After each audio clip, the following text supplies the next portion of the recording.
মাওলা আমাদের এই যে ভাইরা এখানে উপস্থিত হয়েছে মাওলা, সকলের রোজাকে আপনি কবুল করেন মাওলা, খাস বান্দা হিসেবে কবুল করেন। কাশিমপুরে ইসলামী আন্দোলনের ইফতার মাহফিল অনুষ্ঠিত হয়েছে। আয়োজনে ইসলামী আন্দোলন বাংলাদেশ কাশিমপুর থানা ১ নং ওয়ার্ড শাখা। গাজীপুর থেকে নূরে আলম জিকুর তথ্যচিত্রে বিস্তারিত। গাজীপুর মহানগর ১ নং ওয়ার্ড শাখা ইসলামিক আন্দোলন বাংলাদেশের আয়োজনে ১১শত রোজাদারদের ইফতার আয়োজন করেছেন। প্রধান অতিথি হিসেবে উপস্থিত ছিলেন মাওলানা গাজী আতাউর রহমান।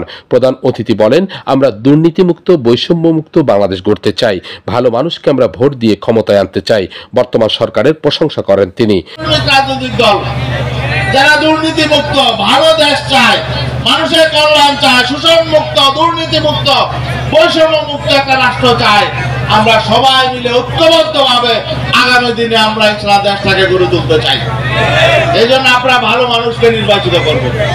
বিশেষ অতিথি হিসেবে উপস্থিত ছিলেন মুফতি আবু জাফর মোহাম্মদ সালে মিয়াজি, এইচএম সাইদুর রহমান, আহমেদ শরীফ রাজন, সহসভাপতি ১ নং ওয়ার্ড ইসলামী আন্দোলন বাংলাদেশ বাতেন সহ এ সময় আরো উপস্থিত ছিলেন ১ নং ওয়ার্ড ইসলামী আন্দোলন বাংলাদেশ শাখার সকল নেতৃবৃন্দ। 16 বাংলা টিভি, চট্টগ্রাম। 16 বাংলা টিভি, আবহমান বাংলার